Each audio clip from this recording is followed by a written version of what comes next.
The thundering of the approaching train shattered the silence of Clearwater Junction, a dusty speck on the Wyoming Territory map in 1875. Gideon McAllister paced the wooden platform, his worn boots creating a steady rhythm against the weathered planks. The station master had already announced a delay, but now the distant whistle signaled the train's imminent arrival. Gideon adjusted his worn Stetson, feeling uncharacteristically nervous as he awaited the woman who would become his wife, a woman he'd never met.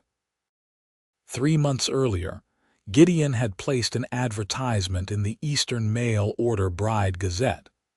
Rancher seeks respectable woman for matrimony. Offers comfortable home, honest work, and faithful partnership. Must be practical, hardworking, and of good character.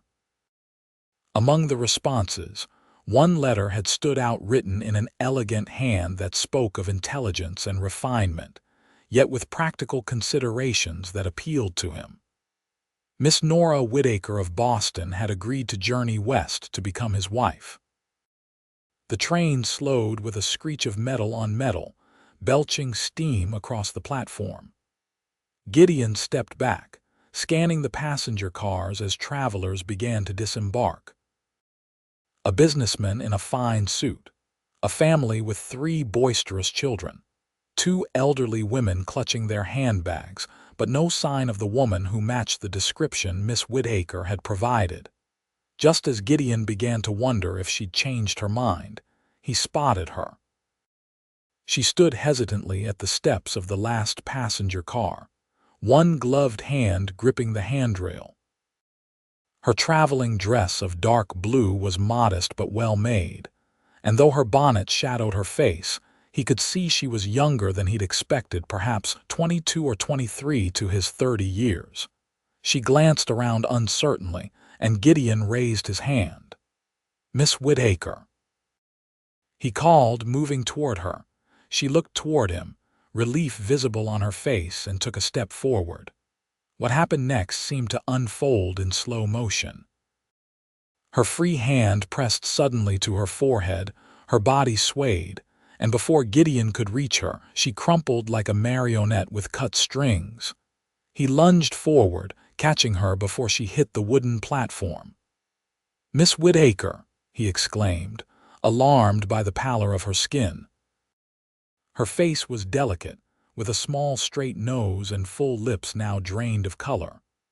Dark lashes lay against cheeks as pale as parchment. Several onlookers gasped, and the station master hurried over. "Is she all right, McAllister?" "Heat, exhaustion, or both," Gideon muttered, quickly shrugging out of his coat while still supporting her with one arm. He wrapped the worn leather duster around her slender form. "She's been traveling for days." He looked up at the station master. "Would you fetch her luggage? I'm taking her home."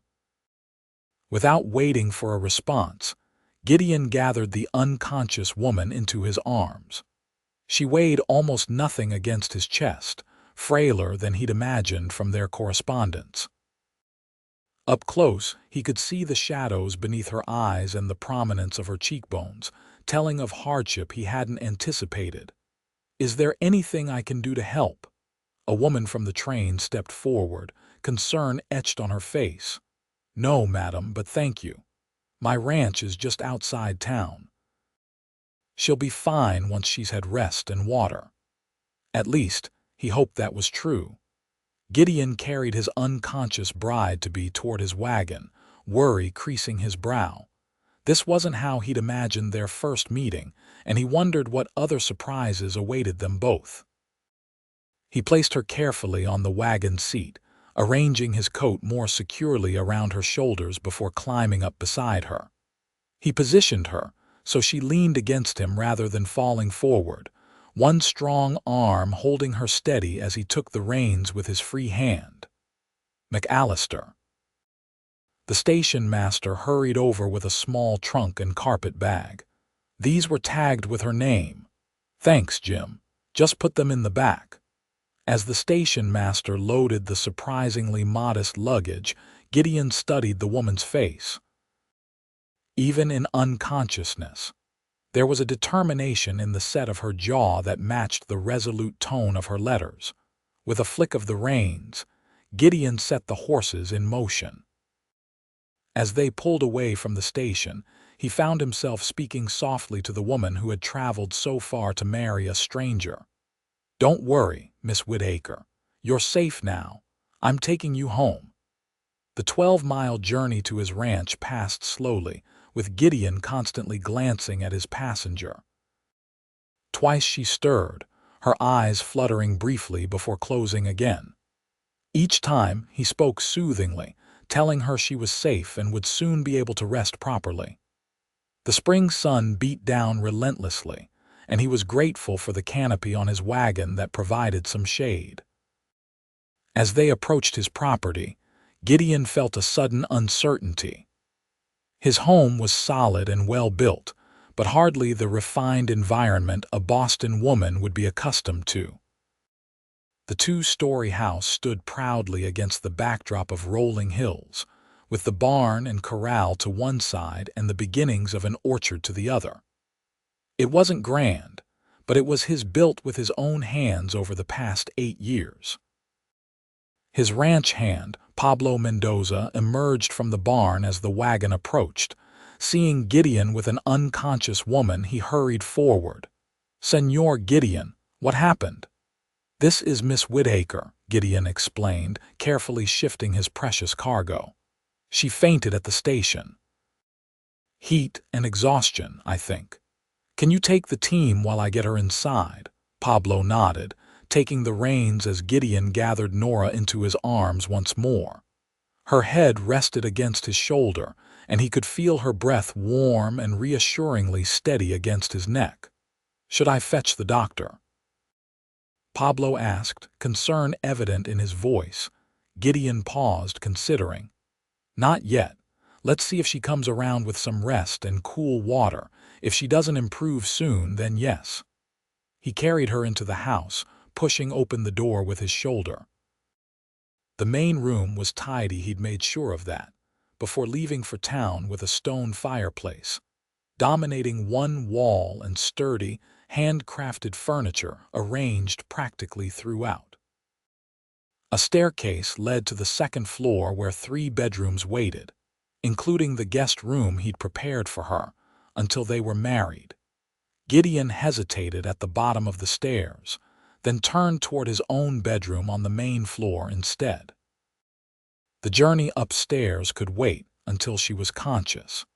He carried her to his bed and gently laid her down, removing her bonnet and loosening the high collar of her dress to help her breathe more easily.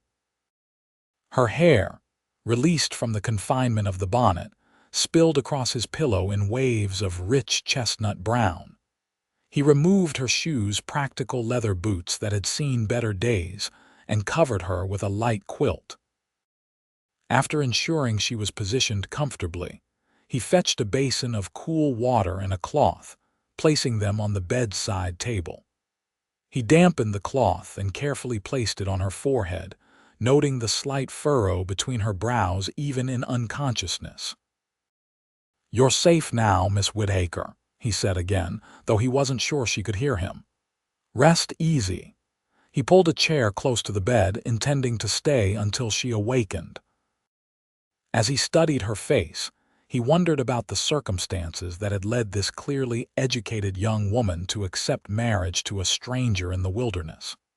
Her letters had been forthright about seeking security and a fresh start, but had revealed little about what she was leaving behind.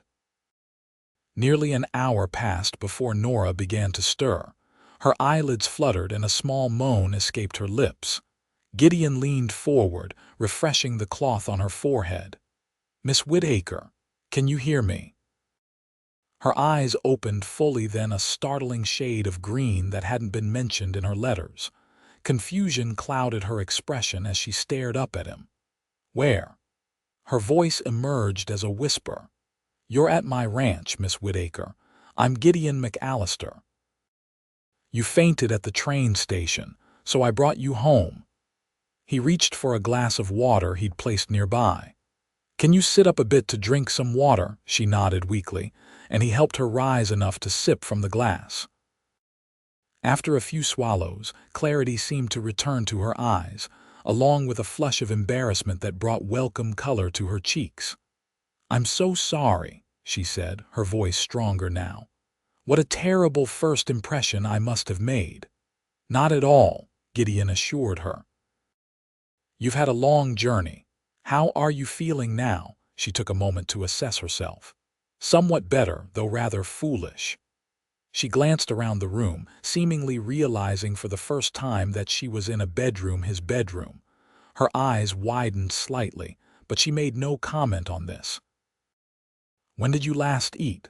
Gideon asked, suspecting the answer even before she spoke. "I had some bread yesterday morning," she admitted.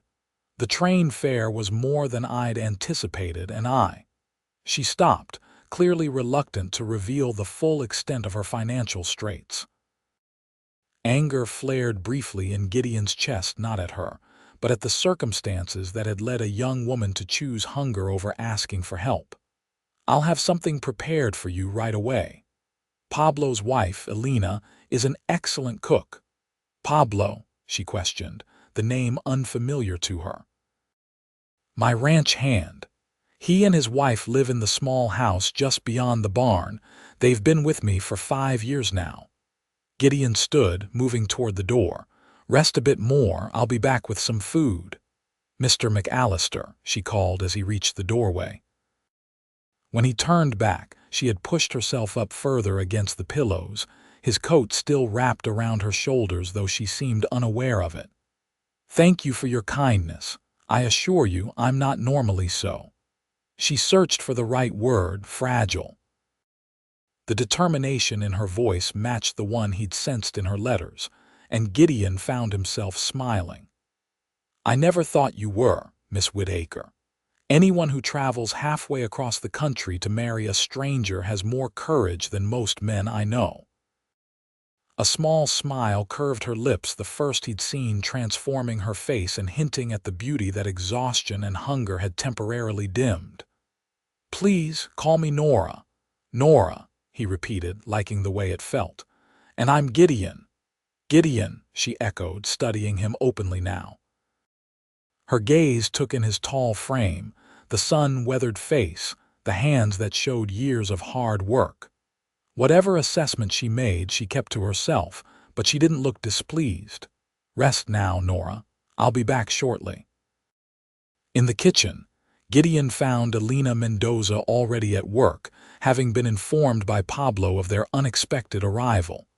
The aroma of chicken soup filled the air, and fresh bread cooled on the counter. "How is she?"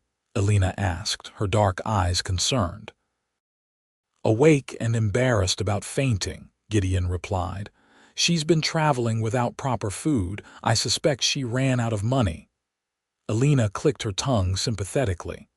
"The poor child. This soup will help, and I've made fresh bread. I'll prepare a proper meal for dinner, but this will be gentler on an empty stomach." "Thank you, Elena. I knew I could count on you." Gideon hesitated, then added, "She's not quite what I expected." Elena raised an eyebrow. "In what way, senor? She seems." He searched for the right words. "Refined, well-educated, and younger than I thought she would be." "And prettier?" Elena asked with a knowing smile. Gideon felt heat rise to his face. "Yes," he admitted, "though that wasn't what I was looking for in a wife." "Of course not," Elena agreed, her tone suggesting she didn't believe him entirely. "Yet it is not an unwelcome discovery, no, no," Gideon acknowledged with a slight smile. "It's not unwelcome." Elena ladled soup into a bowl and placed it on a tray alongside a chunk of bread spread with fresh butter and a cup of coffee liberally sweetened with sugar. "Take this to her. The sugar in the coffee will help with her strength, and the soup will not be too heavy." Gideon carried the tray back to his bedroom, finding Nora sitting fully upright against the pillows, her hair hastily arranged into a loose braid. She had removed his coat and folded it neatly beside her, her hands now primly folded in her lap. You didn't need to sit up if you're still feeling weak, he said, placing the tray across her lap. I'm feeling much stronger already, she assured him, though the shadows beneath her eyes belied her words. And I couldn't very well continue lying in your bed like an invalid. You recognized it was my room, he asked, surprised. A faint blush colored her cheeks. The size of the boots beside the wardrobe suggested as much, unless you employ a giant as a ranch hand. Gideon laughed, appreciating her observational skills and attempt at humor despite her condition. Fair point. I thought it best not to carry you upstairs until you were awake. I've prepared the guest room for you. It'll be yours until. He trailed off, suddenly aware of the awkwardness of their situation. Until we're married, Nora finished for him, meeting his eyes directly. We may as well speak plainly about it, Mr. McAllister Gideon. That is why I'm here after all. Yes, he agreed, impressed by her forthrightness. Though we've time to become better acquainted before that happens, I wouldn't rush you after what you've been through. Gratitude softened her expression. Thank you. That's very considerate. She turned her attention to the food, lifting the spoon with a hand that trembled slightly from weakness. The rich aroma of the soup seemed to awaken her hunger, and she ate with careful but determined bites. Gideon sat in the chair beside the bed, watching her eat. May I ask what happened to your funds? In your letters, you mentioned having enough for the journey. Nora paused, a shadow crossing her face. I did have enough, or would have, had there not been an unexpected delay in Chicago. A derailment ahead of us meant all passengers were put up in a hotel for 2 nights. The accommodations weren't included in the ticket price. I see, Gideon said, understanding dawning.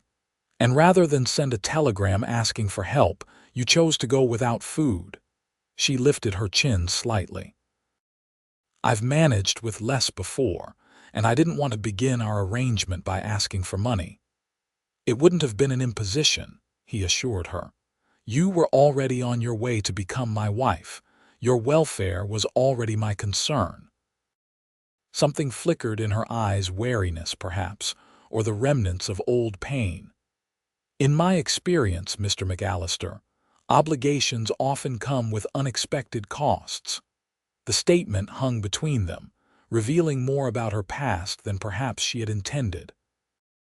Gideon sensed there was much she hadn't told him, but now wasn't the time to press. Well, you're here now, he said simply, and there's plenty of food. A genuine smile touched her lips. So I see, this soup is wonderful. Elena's cooking is one of the benefits of life at McAllister Ranch, he told her. She's eager to meet you when you're feeling up to it. Nora had nearly finished the soup, and some color had returned to her face. I'd like that. I'd also like to freshen up and change if possible. I must look a fright after the journey and… What happened? You look fine, Gideon said automatically, then felt foolish at the inadequacy of the comment. The truth was, even disheveled from travel and fainting, she was beautiful in a quiet, dignified way that made him more aware of his own rough edges.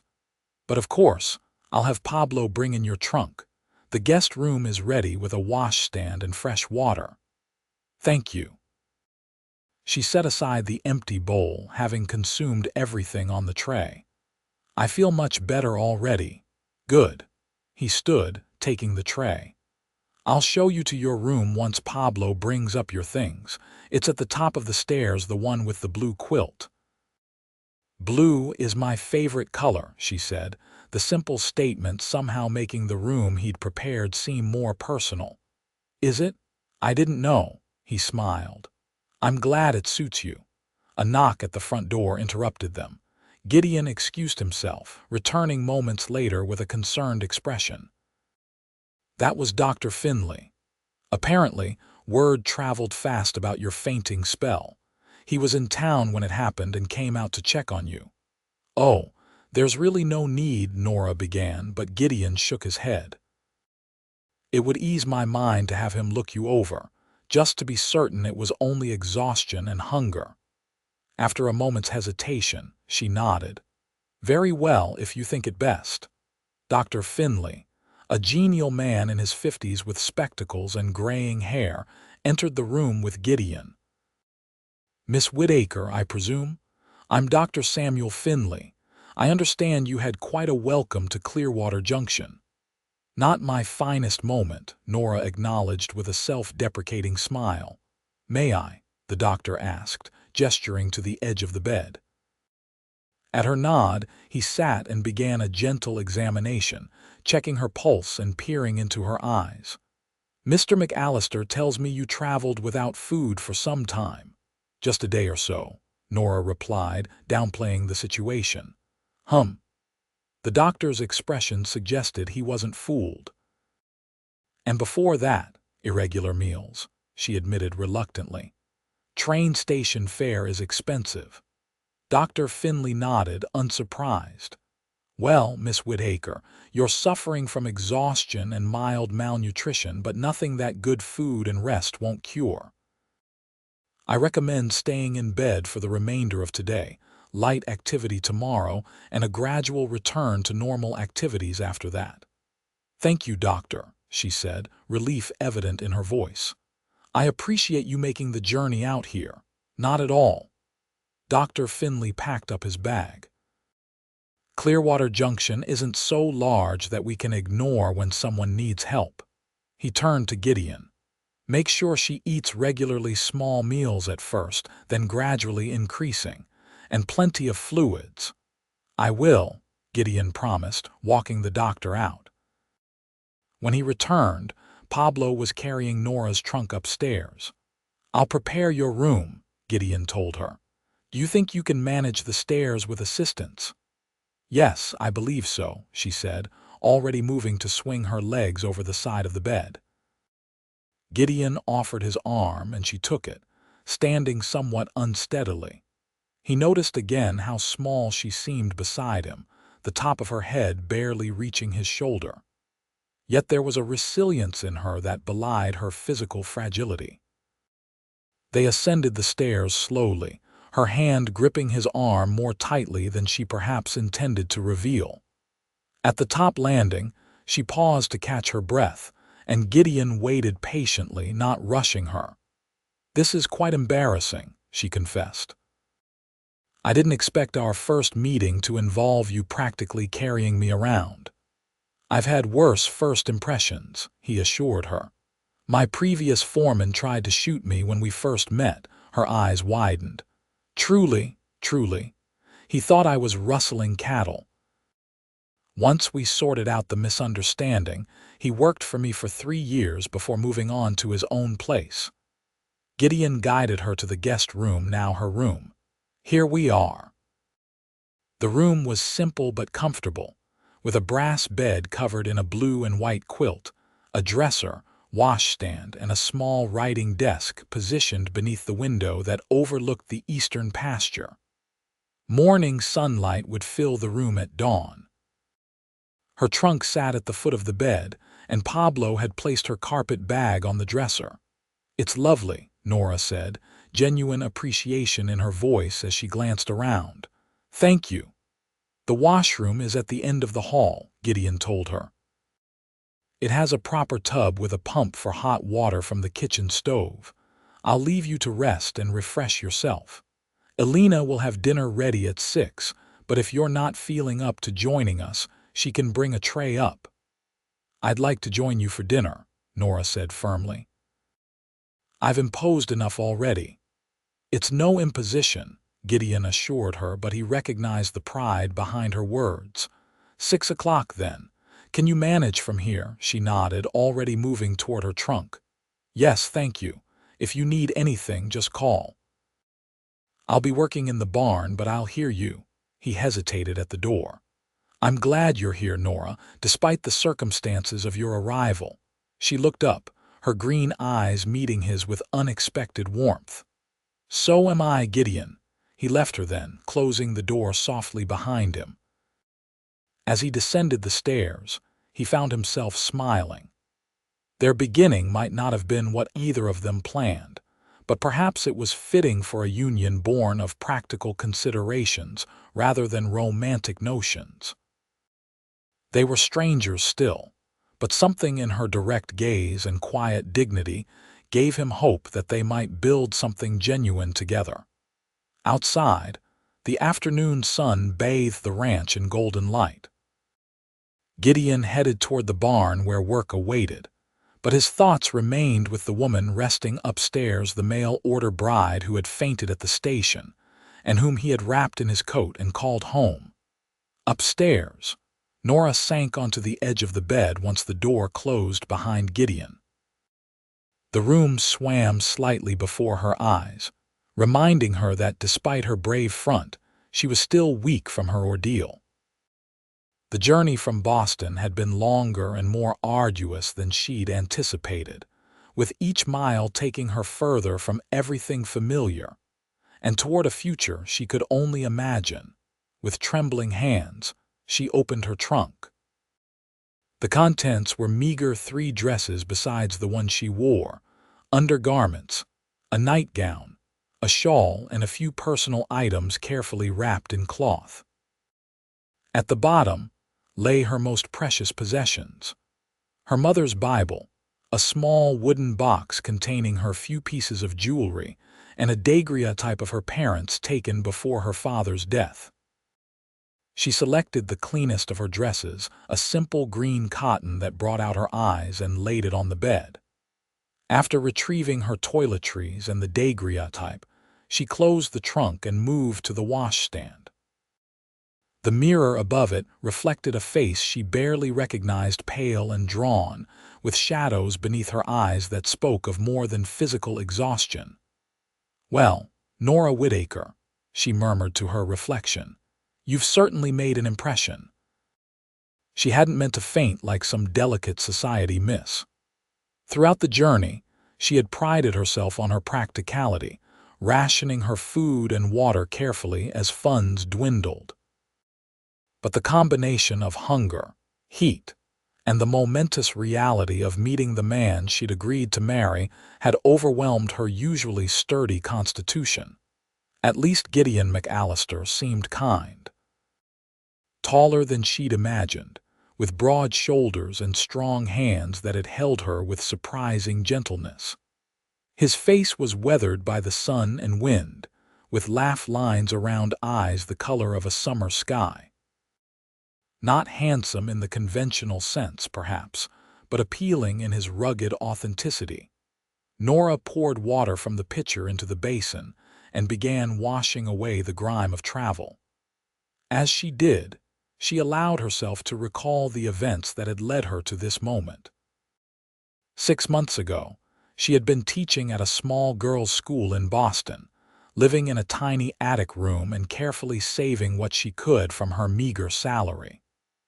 Then came the letter informing her that the school would be closing due to financial difficulties.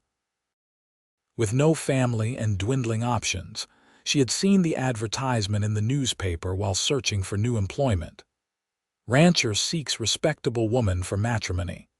Offers comfortable home, honest work, and faithful partnership. Must be practical, hardworking, and of good character." The directness of it had appealed to her. No false promises, no flowery language, just an honest proposal. Her reply had been equally straightforward, and their subsequent correspondence had convinced her that Gideon McAllister was a man of integrity. When he sent money for her train ticket, she had made her decision. Now, as she dried her face on the soft towel he had provided, she wondered if she had made the right choice. The ranch was more substantial than she had pictured, and Gideon himself seemed decent and considerate. But they were strangers still, and marriage was a lifetime commitment. "One day at a time, Nora," she reminded herself, words her mother had often repeated during difficult times. She changed into the green dress, arranging her hair as neatly as she could with limited resources. The hot water had revived her somewhat, but she still felt the effects of her journey. Following the doctor's advice, she lay down on the bed for a rest before dinner. Despite her intention to stay awake, sleep claimed her almost immediately. When she opened her eyes again, the room was filled with the golden light of late afternoon. A soft knock at the door had roused her. "Miss Whittaker, it is Alina. May I come in?" "Yes, please," Nora called, sitting up quickly and smoothing her dress. The door opened to reveal a smiling woman of about 40, with dark hair streaked with gray and warm brown eyes. She carried a small tray with a cup of tea. "Senor Gideon thought you might like some tea before dinner," Alina said, setting the tray on the bedside table. "I added honey to help with your strength." "That's very thoughtful, thank you." Nora accepted the cup gratefully.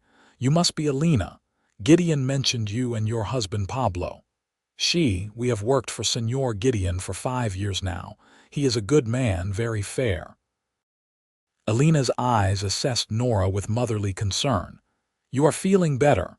When Pablo told me what happened at the station, I was worried." "Much better, thank you," Nora assured her, sipping the sweet tea. "Just a bit foolish for causing such a scene." Alina waved away her embarrassment. "Nonsense. The journey is long and you are very slim. Not enough meat on your bones." She smiled to soften the criticism. "But we will fix that. My cooking has made even Senor Gideon gain weight, and he works from sunrise to sunset." Nora couldn't help smiling in return. Alina's warmth was infectious. "It smells wonderful, whatever you're preparing. Chicken enchiladas, rice and beans, simple food but filling, and apple pie for dessert." Alina moved to the window, adjusting the curtain slightly. "I made up this room myself when Senor Gideon told us you were coming. Is it comfortable for you?" "Very," Nora assured her. "It's lovely." Alina nodded, satisfied. "Good. Dinner will be ready at 6. Can you find your way downstairs, or shall I send Senor Gideon to escort you?" "I can manage, thank you. The tea is already helping." Nora hesitated, then asked, "Alina, may I ask you something?" "Of course." "What is he like? Gideon, I mean, as an employer and—" She faltered. "As a man." Understanding filled Alina's eyes. "Ah, you wish to know the man you will marry." She considered her answer carefully. "Senor Gideon is honest. He works harder than anyone, never asks for what he would not do himself. He can be quiet, sometimes too much in his own thoughts, but he is fair and kind." She paused, then added with a slight smile, "He built this house himself, did you know? Every room planned for the family he hoped to have someday. When his first fiancée died of fever 6 years ago, he finished it anyway, saying good craftsmanship shouldn't be wasted on grief." Nora absorbed this new information. "I didn't know he'd been engaged before. He never mentioned it in his letters." "It is not something he speaks of often," Alina acknowledged. "But I tell you because it shows his character. He mourned, yes, but he did not let it destroy him or make him bitter. He continued building both the house and his life." "Thank you for telling me," Nora said softly, understanding the gift of insight Alina had offered. "De nada. Now finish your tea and rest a bit more before dinner." Alina moved toward the door. "The blue dress suits you, by the way. It brightens your eyes." "It's green, actually," Nora corrected gently. Alina looked back, surprised. "No, señorita. The dress you laid out on the chair, it is blue." Nora glanced over and saw with surprise that someone had indeed placed a dress she'd never seen before across the room's single chair, a simple but beautiful blue cotton dress with small white flowers embroidered along the collar. "That's not mine," she said, confused. Alina smiled knowingly. "Ah. Then perhaps it is a gift. Senor Gideon rode into town while you were sleeping. He must have stopped at Mrs. Holloway's dress shop." Warmth spread through Nora's chest at this unexpected kindness. "He didn't need to do that. Perhaps not. But as I said, he is a good man." Alina's eyes twinkled. "And one who notices a woman's favorite color when she mentions it." After Alina left, Nora approached the dress cautiously. as if it might vanish like a mirage. The fabric was soft beneath her fingers, of much finer quality than anything she currently owned. She held it up against herself, noting that it appeared to be the correct size as well. The thoughtfulness of the gesture touched her deeply. She had come west expecting a practical arrangement security in exchange for her work and companionship. She hadn't expected kindness or consideration beyond the basic necessities. With renewed energy, she changed into the blue dress, which fit perfectly. The color brightened her complexion, and the style, while simple, was flattering to her slender frame. She brushed and rebraided her hair, pinning it neatly at the nape of her neck, and dabbed a tiny bit of rose water, her one luxury, behind her ears. At precisely 6 o'clock, she made her way carefully down the stairs. Voices drifted from what she assumed was the dining room. Gideon's deep tones mingled with Pablo's accented English and Alina's melodious responses. The smell of cooking grew stronger, making her stomach rumble in anticipation. She paused in the doorway, suddenly shy. Gideon sat at the head of a rectangular oak table with Pablo and Alina to one side. They were engaged in conversation, but Gideon looked up as if sensing her presence. The conversation stopped as all three turned toward her. "Nora," Gideon said, rising quickly. His eyes took in the blue dress and a pleased smile crossed his face. "You look much better." "Thank you," she replied, acutely aware that his appreciation went beyond mere politeness. "For everything. The dress is beautiful," he shrugged, a hint of color touching his tanned cheeks. "Mrs. Holloway helped choose it. I just remembered you mentioned liking blue." "It's perfect," she assured him, moving further into the room. Pablo stood as well, offering a respectful nod. "Miss Whittaker, welcome to McAllister Ranch. I am Pablo Mendoza." "Thank you, Mr. Mendoza." "Please call me Nora." "Then I am Pablo," he replied with a warm smile. "And you have met my Alina." "Yes, she's been very kind," Nora confirmed, smiling at the woman who was now bringing a steaming dish to the table. "Sit, sit," Alina urged, "before the food gets cold." Gideon pulled out the chair to his right for Nora, and she settled into it gratefully, still feeling weaker than she liked to admit. The table was set simply but with care, plain white dishes, polished silverware, and a small vase of wildflowers at the center. "We usually eat in the kitchen," Gideon explained, resuming his seat. "But Alina insisted on the dining room for your first night here."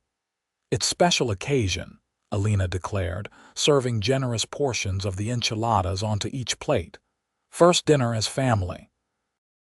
The word family hung in the air, a reminder of the commitment Nora and Gideon had agreed to. Their eyes met briefly across the table, a shared moment of acknowledgement passing between them. Dinner progressed pleasantly, with Pablo sharing stories of his homeland in Mexico, and Alina asking gentle questions about Nora's journey. Gideon spoke less but watched attentively, occasionally offering a comment or explanation. Nora found herself relaxing as the meal continued, the simple acceptance of these people warming her as much as the delicious food. "The cattle drive begins next week," Pablo mentioned as they finished their apple pie. 2,000 head to Cheyenne." "Cattle drive?" Nora asked, looking to Gideon. "You'll be leaving," he nodded. "For about 3 weeks. It's our biggest drive of the year." "I see."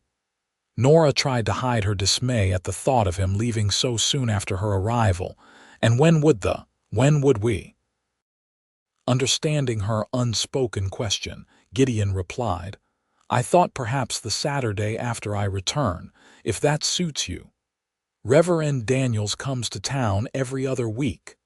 "That would be fine," she agreed, relieved at having a definite time frame. "What will I do while you're gone?" "Alina will help you settle in," Gideon said. "Learn the routines of the ranch and rest," he added firmly. Dr. Finley was clear about that. Alina nodded vigorously. She and I will teach you to make tortillas. No husband complains when his wife makes good tortillas.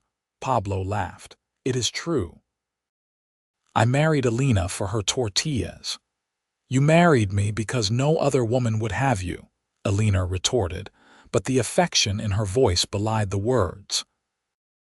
Their easy banter spoke of years of companionship and love, making Nora wonder if she and Gideon might someday achieve such comfortable familiarity. The thought both frightened and excited her. After dinner, Gideon suggested they sit on the porch to catch the evening breeze. Pablo and Alina excused themselves to their own home, leaving Nora and Gideon alone for the first time since her arrival. They settled into two rocking chairs, the setting sun casting long shadows across the yard. "Thank you again for the dress," Nora said after a comfortable silence. "It wasn't necessary, but very thoughtful." "You're welcome," Gideon replied. "Though I should confess Alina sent a message with me about the state of your existing dresses. She's very observant." Nora laughed softly. "I see. Well, they've served their purpose in getting me here. I'm not ashamed of making do with what I had." "Nor should you be," Gideon agreed. "But now that you're here, there's no need for making do. This ranch is profitable, Nora. You needn't worry about having what you need." The statement, delivered matter-of-factly, eased a concern she hadn't fully acknowledged. "That's good to know, though I don't require much." "I gathered that from your letters," Gideon said. "You wrote of wanting security, not luxury." "It was one of the things that made me choose your response over others." "Were there many?" Nora asked, curiosity getting the better of her. 17, Gideon admitted, most wanting details about the size of the ranch and house before committing. A few sent daguerreotypes, emphasizing their physical attributes. He looked slightly embarrassed at this. "And yet you chose the one who fainted at first sight," Nora said lightly. "Your judgment may be questionable, Mr. McAllister," he laughed, the sound rich and genuine. "I chose the one whose letter showed intelligence and practicality, who asked about the winters and the distance to town before asking about the size of the house, who wrote about building a partnership rather than being provided for." His words warmed her. "I meant what I wrote. I'm not afraid of hard work or isolation, I just wanted." She trailed off, searching for the right words. "A place to belong," Gideon finished for her. "Somewhere to put down roots." "Yes," she said simply, surprised by his understanding. "Exactly that." They rocked in companionable silence for a while, watching as the first stars appeared in the darkening sky. Nora felt a peace she hadn't experienced in longer than she could remember, the peace of having arrived somewhere after a long journey. "May I ask what brought you to this decision?" Gideon inquired eventually. "To become a mail-order bride." Nora considered her answer carefully. "Necessity, initially. The school where I taught closed quite suddenly, and teaching positions are scarce, especially for women without family connections. But beyond that—" She paused, gathering her thoughts. "I wanted something real.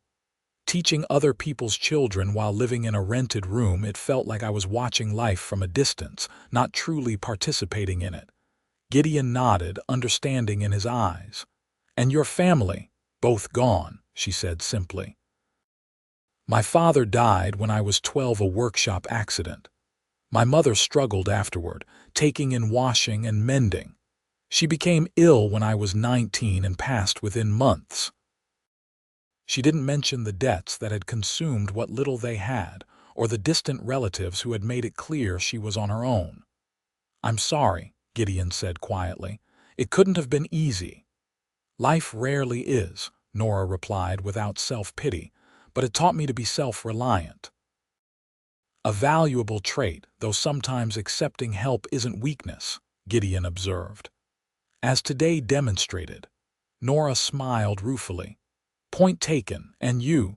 What made a successful rancher advertise for a wife rather than court a local woman? Time, mainly, he admitted. Running this place doesn't leave much opportunity for socializing, and the local possibilities are limited. Clearwater Junction isn't exactly overflowing with unmarried women of appropriate age. Appropriate age, Nora echoed, raising an eyebrow. Gideon grinned. Mrs. Holloway has been trying to match me with her widowed sister for years, but the lady in question is 58 and has buried 3 husbands already. I'm not eager to be number 4. Nora laughed, picturing the scenario. A wise precaution. Besides, Gideon continued more seriously, a ranch this size needs a proper household to function well. I've been fortunate to have Alina's help, but as the operation grows, so do the demands. Practical considerations, just as they had written in their letters. Yet sitting beside him in the gathering dusk, Nora sensed there might be more to it, a loneliness perhaps, or a desire for companionship that went beyond household management. It's getting chilly, Gideon observed as the evening breeze picked up. And you should be resting, according to Dr. Finley's orders.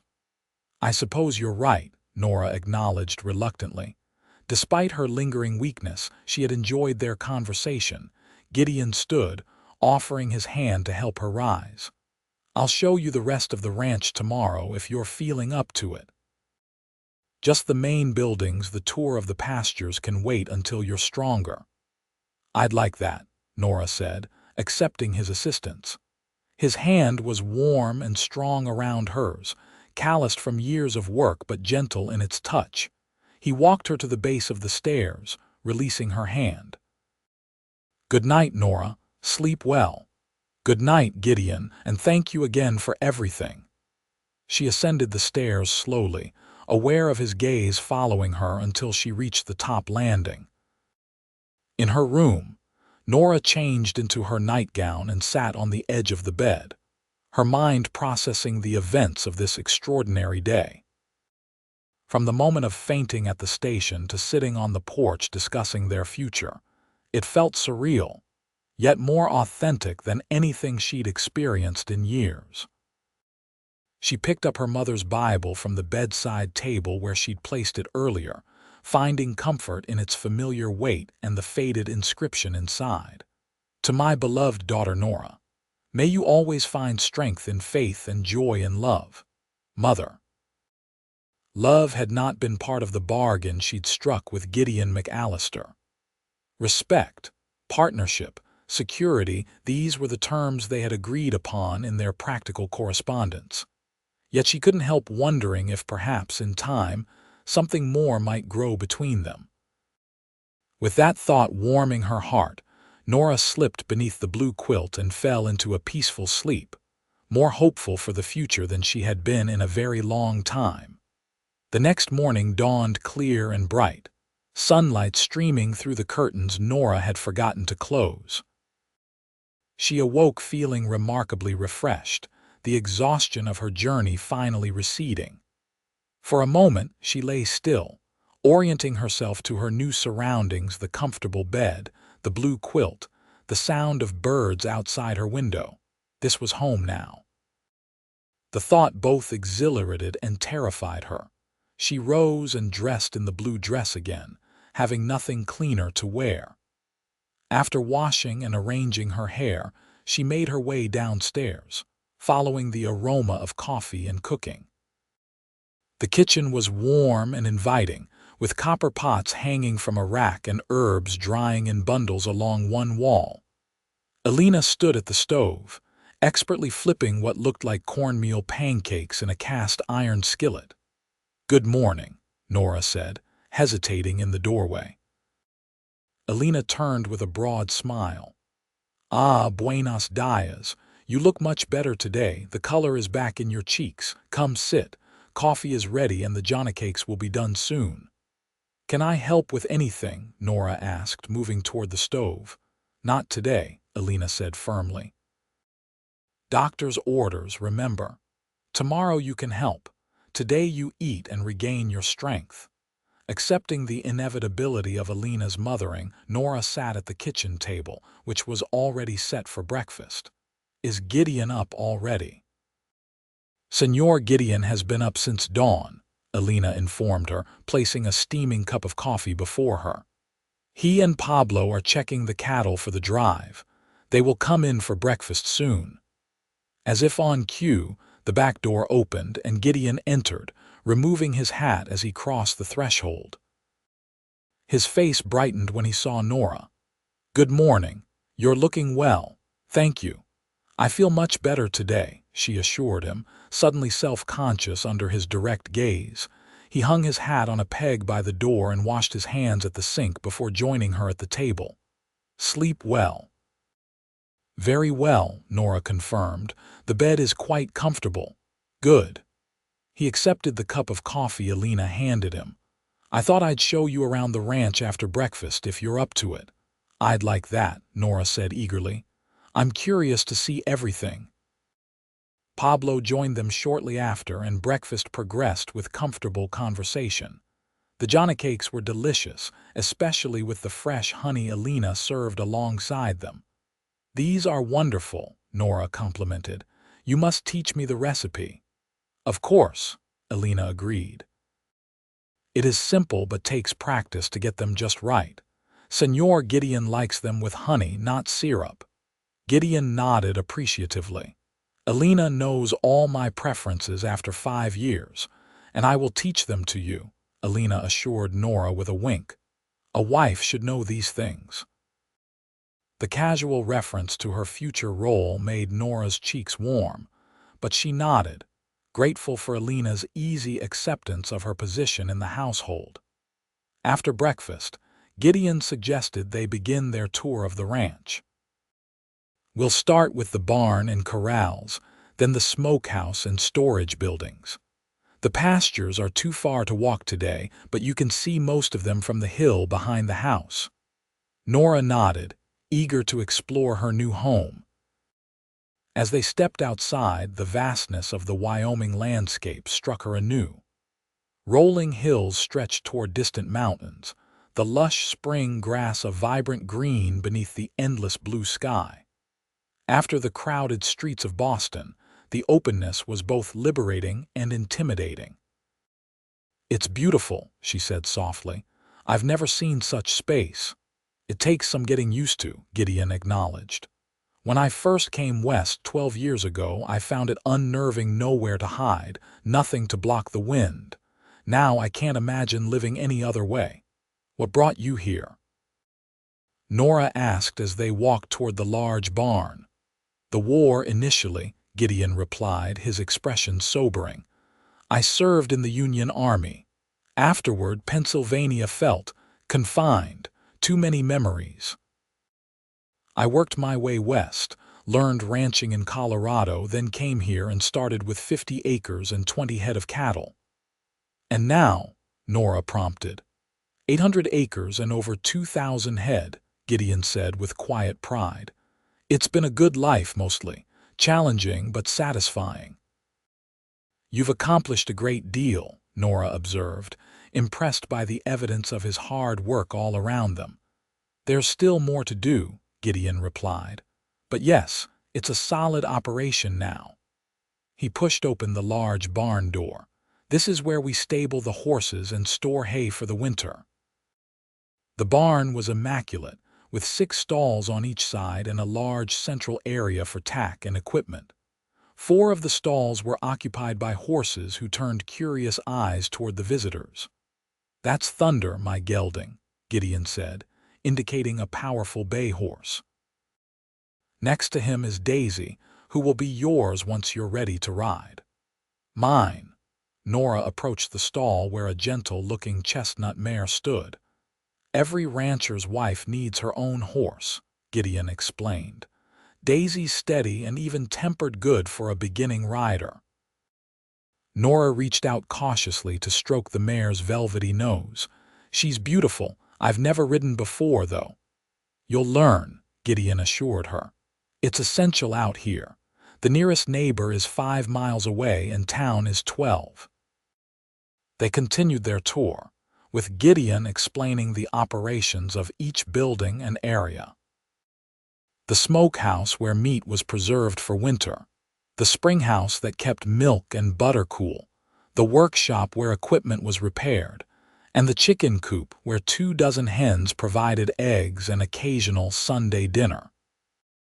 Throughout it all, Nora was struck by the efficiency of the operation and Gideon's obvious pride in what he had built.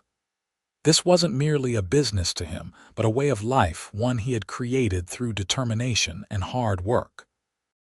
"It's impressive," she said sincerely as they paused on the hill behind the house, looking out over the pastures where cattle grazed. "You've built something remarkable here." "Thank you," Gideon replied, genuine pleasure in his voice. "It's been my life's work." He hesitated, then added, "I hope you'll come to think of it as yours too, not just my ranch that you've come to share, but our home that we build together." The sentiment touched Nora deeply. "I'd like that," she said softly, "to build something lasting." Their eyes met, and for a moment, Nora felt a connection that went beyond their practical arrangement, a spark of something that might, with care, grow into more. Gideon seemed to feel it too, his expression softening as he looked at her.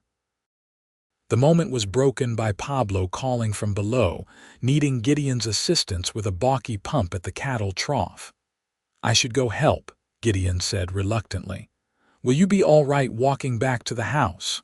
"Of course," Nora assured him. "I'm not completely recovered, but I'm hardly an invalid." He smiled at her spirit. "No, you certainly aren't. I'll see you at lunch." As Gideon strode away to help Pablo, Nora remained on the hill for a few moments longer, absorbing the vastness of the landscape that was now her home. The challenge ahead was significant, learning to be a rancher's wife, adapting to a completely different way of life, building a marriage with a man she was only beginning to know. Yet for the first time in years, she felt hopeful. There was solid ground beneath her feet, quite literally, and a future that offered more than mere survival. When she returned to the house, Elena was in the kitchen preparing lunch. "Ah, you have seen the ranch. What do you think?" "It's wonderful," Nora said honestly. "Much more established than I had imagined." Elena nodded approvingly. "Senor Gideon has worked hard. Now he needs someone to make it truly a home." She gave Nora a meaningful look. "Someone to fill those empty rooms upstairs with children's laughter." Nora felt her cheeks warm at the implication. "That's part of the plan eventually, I suppose." "Of course it is," Elena said matter-of-factly. "Why else marry? Now, would you like to help me prepare the beans for tonight? You can sit at the table, no standing too long yet." Grateful for the change of subject, Nora joined Elena at the table, sorting beans for that evening's meal. As they worked, Elena shared stories of her life in Mexico, her marriage to Pablo, and their journey to Wyoming. She spoke of her 3 grown children who now lived in Colorado, and her 5 grandchildren whom she visited twice a year. "Family is everything," Elena said firmly. "Success means nothing without someone to share it with." "Is that why you think Gideon advertised for a wife?" Nora asked, curious about Elena's perspective. For someone to share his success, Elena considered the question. "Partly, yes, but also because a man like Senor Gideon, who builds with his hands, who creates something from nothing, he needs to build a family too. It is in his nature to create, to nurture, to protect." She smiled gently at Nora. "And perhaps he was lonely, though he would never say this." Nora absorbed this insight, adding it to her growing understanding of the man she was to marry. "Thank you, Elena, for helping me understand him better." "De nada. Now, let me show you how to make tortillas for tomorrow. Today we use the ones I made yesterday, but tomorrow you try." The next week passed in a rhythm of gradual integration into ranch life. Each day, Nora grew stronger, taking on more household duties under Elena's guidance. She learned to make tortillas. her first attempts drawing diplomatic praise from Alina, to collect eggs without disturbing the hens too greatly, and to manage the large cast iron stove that was the heart of the kitchen. Gideon and Pablo were busy with preparations for the cattle drive, but Gideon made time each evening to sit with Nora on the porch, sharing the day's events and learning more about each other. Their conversations flowed more easily as they grew more comfortable in each other's presence, discovering shared interests in books and music, and respectfully debating their different perspectives on politics and progress. On her 5th day at the ranch, Gideon took her into town to meet some of the local residents and to purchase additional clothing and supplies. Clearwater Junction was small but growing, with a general store, a saloon, a small hotel, 2 churches, and various other businesses lining its single main street. Mrs.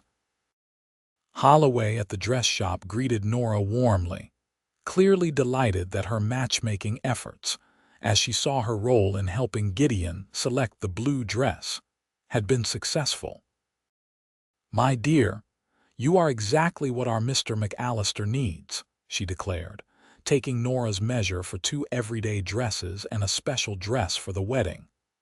A woman of refinement to balance his ruggedness. Nora smiled politely, though she found the assumption of refinement based solely on her Eastern origin somewhat amusing. Her life in Boston had been far from genteel. At the general store, Gideon introduced her to Mr. Peterson, the proprietor, and his wife. "This is Miss Whittaker, who will be my wife after I return from the cattle drive," he said, a note of pride in his voice that made Nora's heart warm. "A pleasure to meet you, my dear," Mrs. Peterson said kindly. "We've all been wondering what sort of woman would capture our confirmed bachelor's heart." "I'm not sure capture is the right word," Nora replied with a smile. "It was a much more practical arrangement than that. Perhaps at first, Mrs. Peterson said with a knowing look between Nora and Gideon. "But the heart has its own wisdom, doesn't it?" Throughout the day, Nora met several other townspeople, all of whom welcomed her with varying degrees of curiosity and warmth. By the time they headed back to the ranch, she felt both overwhelmed by the attention and grateful for the generally positive reception. "Everyone seems very nice," she commented as their wagon rolled away from town. "They're good people, mostly," Gideon agreed. "Though you'll find Clearwater Junction has its share of gossip and opinions, like any small town." "Did I pass inspection, do you think?" Nora asked, only half joking. Gideon glanced at her, his expression serious. "It doesn't matter what they think, Nora. What matters is whether this place, this life, can be what you need it to be." His concern for her happiness, even above social approval, touched her. "I think it can," she said softly. "It already feels more like home than anywhere has in a long time." The day before Gideon was to leave for the cattle drive, they rode together to a special place on the property, a small lake fed by a spring, surrounded by cottonwood trees. It was Nora's first time on horseback, and though she was nervous initially, Daisy proved to be as gentle and steady as Gideon had promised. "This is beautiful," Nora breathed as they dismounted by the lake shore. The water reflected the blue sky, and wildflowers dotted the surrounding grass. "I had no idea this was here." "It's my favorite spot on the ranch," Gideon admitted, securing the horses to a low branch. "I come here to think when decisions need making or when the house feels too empty." The admission of loneliness, however indirect, made Nora look at him with new understanding. "Thank you for sharing it with me." They sat on a fallen log near the water's edge, a comfortable silence between them as they watched a pair of ducks glide across the surface of the lake. "I'll be gone for 3 weeks," Gideon said eventually. "Possibly 4 if there are delays." "I understand," Nora replied, though the thought of his extended absence created an unexpected hollow feeling in her chest. "The cattle drive is important for the ranch." "It is," he agreed. "But I want you to know that I've arranged everything for your comfort while I'm gone. Pablo and Alina will be here, of course, and Dr. Finley has promised to check on you. Mrs. Peterson will send any mail that arrives for you, and I've left money with Alina for any supplies you might need." "That's very thoughtful," Nora said, touched by his thoroughness. "I'll be fine, Gideon. I'm fully recovered now, and Alina has been an excellent teacher." He nodded, seemingly reassured. "I've also spoken with Reverend Daniels. He'll be in town the Saturday after I'm due back." "If that still suits you for the wedding." "Yes, that's fine," Nora confirmed, her heart beating a little faster at the concrete plan. In just over a month, she would be Mrs. Gideon McAllister. Gideon reached into his pocket and withdrew a small leather pouch. "I have something for you." It belonged to my mother. Curious, Nora accepted the pouch and carefully opened it. Inside was a delicate gold ring set with a small pearl surrounded by tiny diamonds. "Oh, Gideon," she breathed. "It's beautiful." "It was her engagement ring," Gideon explained. "My father gave it to her when they were courting in Pennsylvania. She gave it to me before she died, saying it should go to the woman I chose to be my wife." The sentiment behind the gift moved Nora deeply. This wasn't part of their practical arrangement, this was personal, meaningful. "Are you certain you want me to have it? We hardly know each other." "I'm certain," Gideon said firmly. "You're the woman I've chosen, Nora. Whatever our beginning, I want our marriage to be real." His sincerity was unmistakable, his blue eyes holding hers with an intensity that made her breath catch. "I want that too," she admitted softly. Gideon took the ring from her palm and, taking her left hand in his, slipped it onto her finger. It fit perfectly, as if meant for her. "There," he said, his voice rougher than usual. "Now it's official." Nora looked down at the ring gleaming on her finger, then back up at Gideon. The man before her was still in many ways a stranger. Yet in the past week, she had come to respect his integrity, admire his work ethic, and enjoy his company. It wasn't love, not yet, but it was a foundation upon which something genuine could be built. "Thank you," she said, meaning more than just the ring. Gideon's hand still held hers, warm and strong. Slowly, giving her time to withdraw if she wished, he raised her hand to his lips and pressed a gentle kiss to her knuckles just above the ring. "Until I return," he murmured. The gesture, old-fashioned and courtly, sent a warmth spreading through Nora that had nothing to do with the spring sunshine. For the first time, she allowed herself to think of Gideon not just as a provider of security or a business partner in ranch management, but as a man, one who stirred feelings in her that she hadn't expected when agreeing to this arrangement. The ride back to the ranch was quieter, both lost in their own thoughts about the significance of what had passed between them. The pearl ring caught the sunlight occasionally, a tangible reminder of promises made and possibilities ahead. That evening, after a special dinner prepared by Alina to mark Gideon's departure, Nora helped him pack for the cattle drive. She carefully folded shirts and socks, placed his extra boots in the bottom of his saddlebags, and wrapped food prepared by Alina for the first days of the journey. "I've never had anyone help me pack before," Gideon commented, watching her efficient movements. "It's nice." Nora smiled, pleased by his appreciation of this small service. "Get used to it, Mr. McAllister. It's part of what you advertised for a woman to help manage your household." "So it was," he agreed with a smile. "Though I'm finding there are many unexpected benefits to having you here that weren't mentioned in any advertisement." The compliment brought a blush to Nora's cheeks. "Such as?" "Someone who challenges my thinking. Who makes me look at my land through fresh eyes. Who?" He hesitated, then continued with quiet sincerity, "Who makes this house feel like it's finally fulfilling its purpose?" The words touched her deeply. "I feel the same," she admitted. "As if I've found where I'm meant to be, after years of searching without even knowing what I was looking for." They shared a long look, the air between them charged with growing feelings neither was quite ready to name. Finally, Gideon cleared his throat. "I should get some sleep." "We leave before dawn." "Of course," Nora agreed, stepping back. "Good night, Gideon. Safe travels tomorrow." "Good night, Nora." He hesitated, then reached out to touch her cheek briefly. "Take care of our home while I'm gone."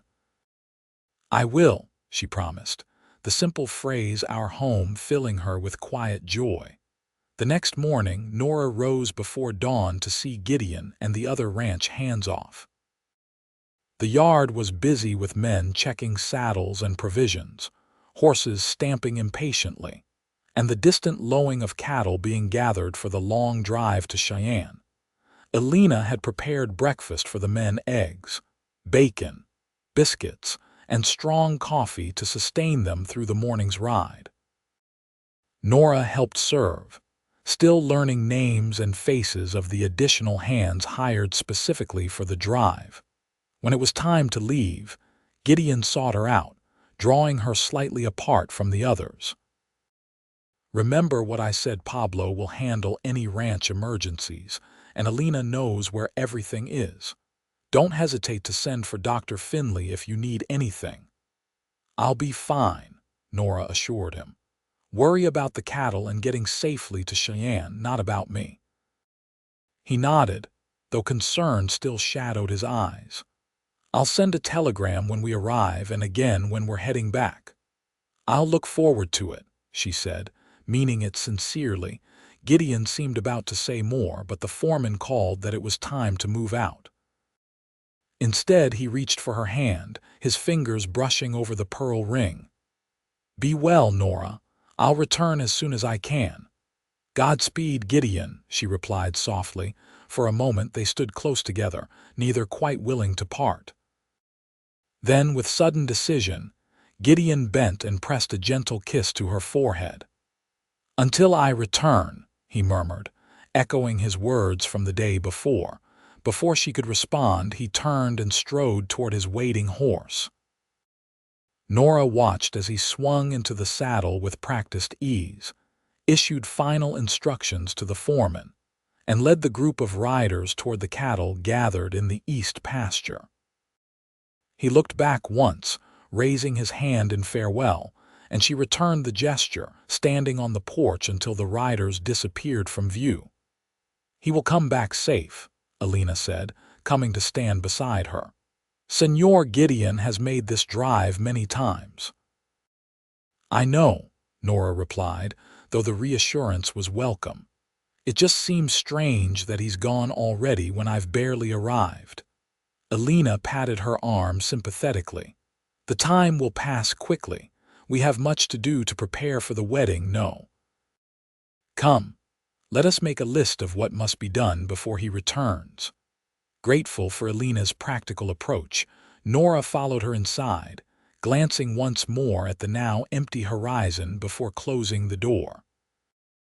The first week of Gideon's absence passed quickly, filled with household tasks and wedding preparations. Nora proved an apt pupil under Alina's tutelage, mastering new recipes and learning the rhythms of ranch life. She spent mornings helping with breakfast and household chores, afternoons working in the kitchen garden Alina had established near the house, and evenings sewing or reading by lamplight.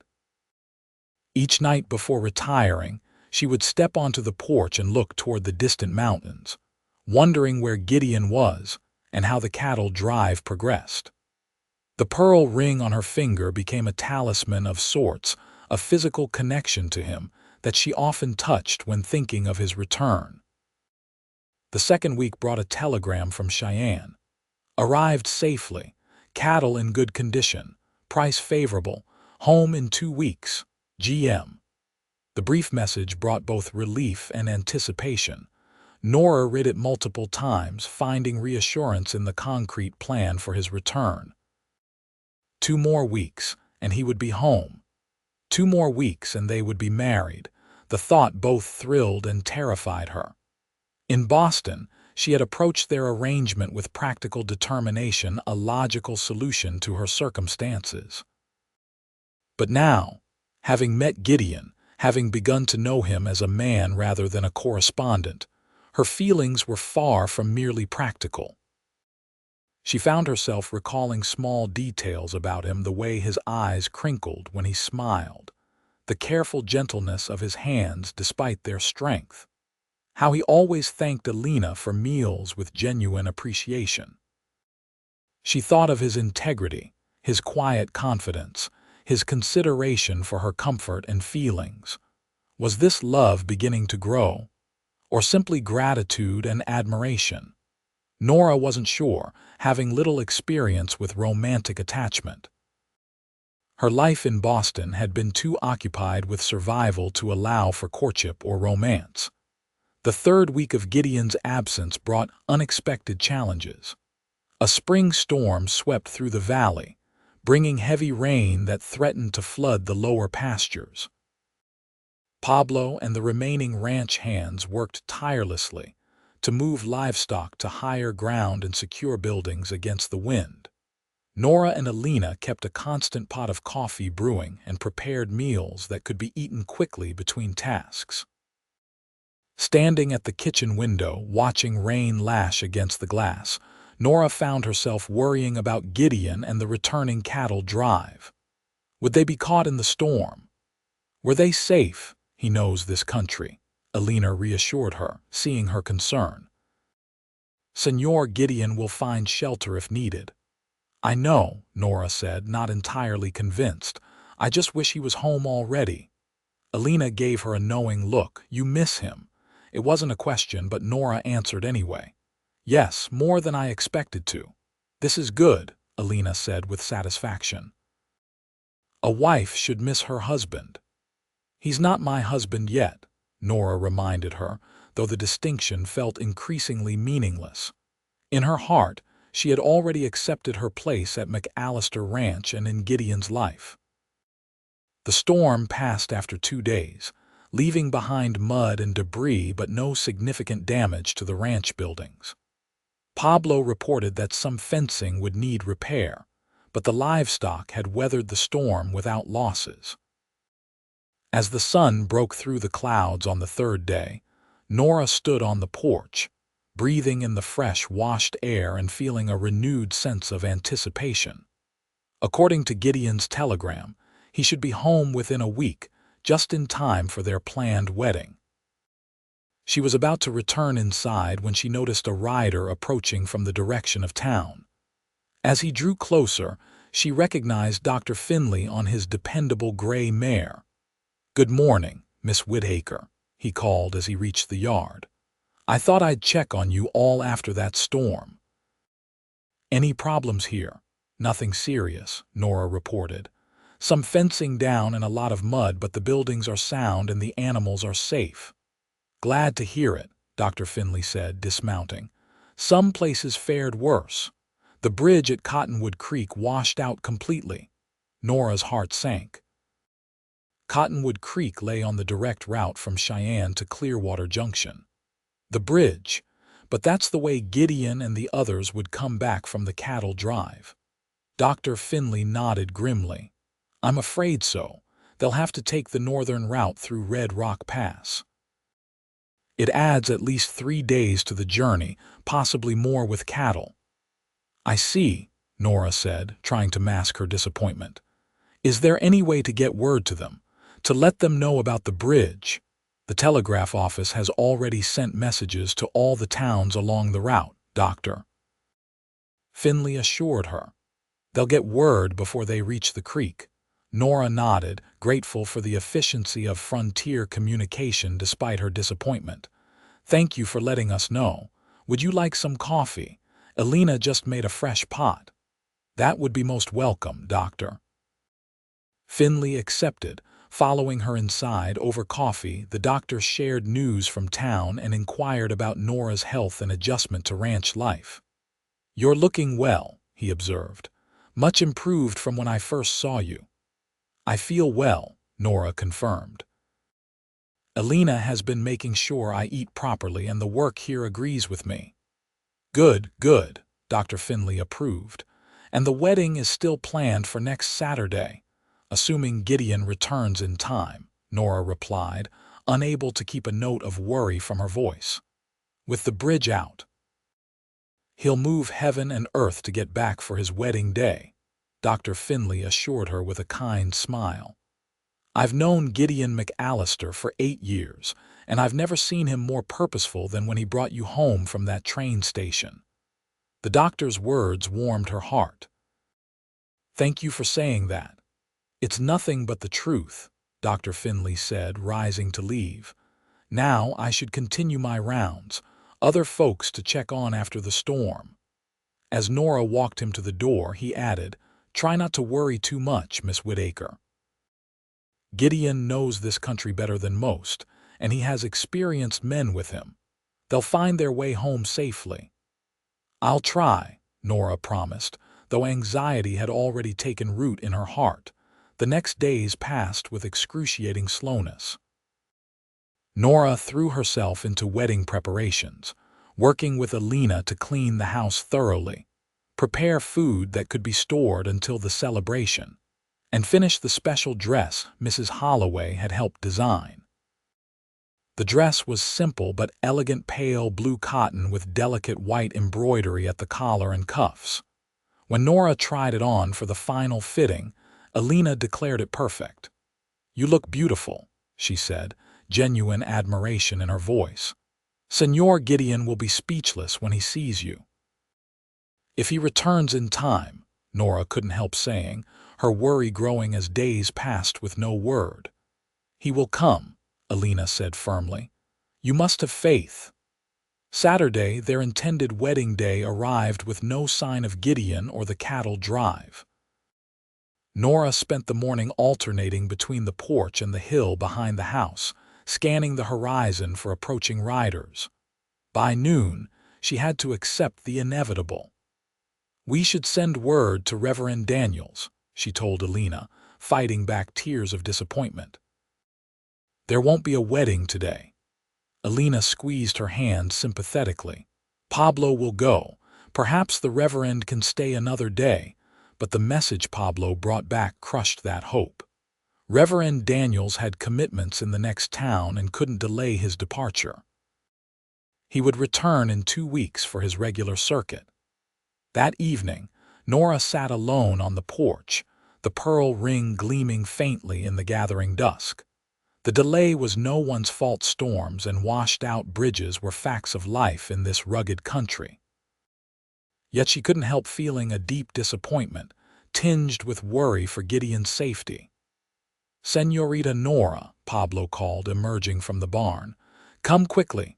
Riders approaching from the north." Nora's heart leaped. She stood, straining her eyes in the fading light. Yes, there they were. A group of riders, moving steadily toward the ranch. Even at this distance, she could make out Gideon's tall figure at the lead. Without conscious thought, she gathered her skirts and ran toward them, heedless of propriety or the muddy ground. All that mattered was that he was home, safe, alive. Gideon saw her coming and spurred his horse ahead of the others. He dismounted while the horse was still moving, striding the last few yards to meet her. They came together in the middle of the yard, Nora nearly throwing herself into his arms with relief and joy. "You're here," she breathed, hardly believing it despite the solid reality of him before her. "You made it." "I'm sorry we're late," Gideon said, his arms tightening around her. "The bridge, I know," Nora interrupted. "Dr. Finley told us. I was so worried." Gideon pulled back slightly to look at her, his eyes searching her face as if memorizing every feature. "I rode ahead with a few men. The main herd is a day behind with the rest of the hands. I couldn't miss our wedding." Joy bloomed in Nora's heart, but reality quickly dampened it. Reverend Daniels couldn't wait. He's already left for his next stop. Disappointment crossed Gideon's face, but he rallied quickly. Then we'll wait for his return. 2 more weeks changes nothing about how I feel or what I want. And what is that? Nora asked softly, needing to hear him say it. Gideon's hands came up to frame her face gently. You, Nora Whittaker, as my wife, my partner, my companion. I left here 3 weeks ago with practical expectations for our marriage. I return with my heart fully engaged. The declaration, spoken simply but with profound sincerity, swept away Nora's last reservations. I feel the same, she admitted. What began as a practical arrangement has become so much more to me. Is that your way of saying you might be falling in love with me, Miss Whittaker? Gideon asked, a smile playing at the corners of his mouth. It might be, Mr. McAllister, she replied, her own smile breaking through. Though it seems presumptuous to claim such feelings when we've spent so little time together. Time enough to know what matters, Gideon countered. He glanced down, noticing the pearl ring on her finger. You're wearing it. Always, Nora said simply. It helped me feel connected to you while you were gone. Gideon's expression softened further. May I kiss you, Nora? I know we're not married yet, but she answered by rising on her tiptoes and pressing her lips to his.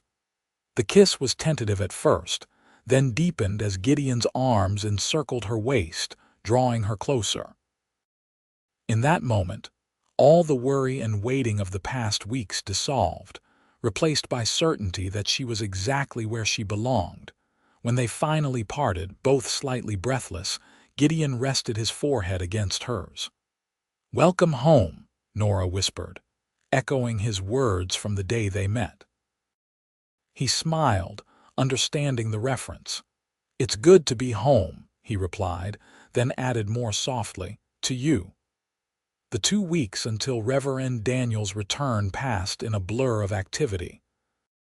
The successful cattle sale had brought substantial profit to the ranch, allowing Gideon to implement improvements he'd been planning for months.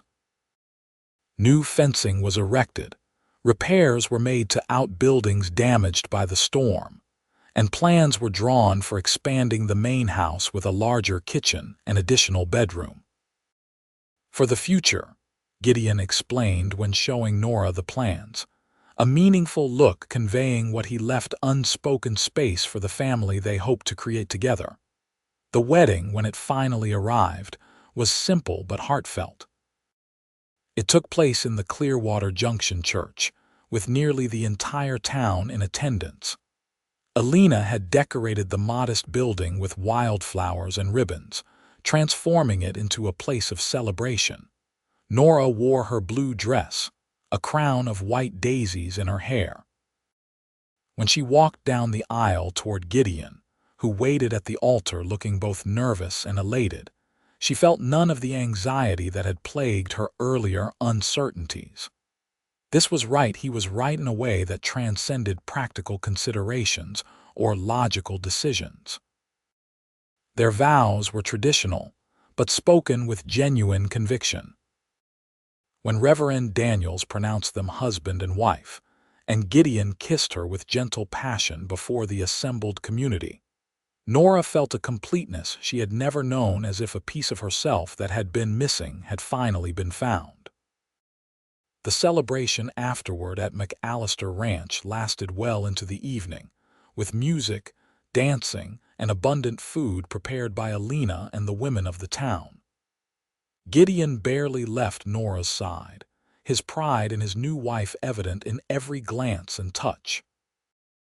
As the last guests departed and twilight settled over the ranch, Gideon led Nora to their favorite spot on the porch, where 2 rocking chairs awaited. "Happy, Mrs. McAllister?" he asked, the new name bringing a smile to both their faces. "Very, Mr. McAllister," she assured him, her hand finding his as they sat side by side, "though it feels strange, like a dream still." "Not a dream," Gideon said, bringing her hand to his lips. "A new beginning." They sat in comfortable silence, watching as the first stars appeared in the darkening sky. The future stretched before them, unknown but full of promise. There would be challenges, of course. Life on the frontier guaranteed hardship alongside joy. But they would face whatever came together, their practical arrangement having blossomed into something neither could have fully anticipated when Nora stepped off that train 3 months earlier. "You ever think about that day?" Gideon asked, seeming to follow her thoughts. "When you fainted at the station and I wrapped you in my coat and brought you home?" "Often," Nora admitted. "It was hardly the dignified arrival I had planned." Gideon chuckled. "Perhaps not, but looking back, I wouldn't change a thing. That moment when you collapsed, and I caught you, it was as if something shifted in the world. As if everything before was leading to that precise instant, and everything after flowed from it." "That's a remarkably poetic sentiment from a practical rancher," Nora teased gently. "You bring out unexpected qualities in me, Mrs. McAllister," Gideon replied, his voice deepening. "And I hope to spend a lifetime discovering what other surprises await us both." "A lifetime," Nora echoed, the simple phrase encompassing all her hopes and dreams.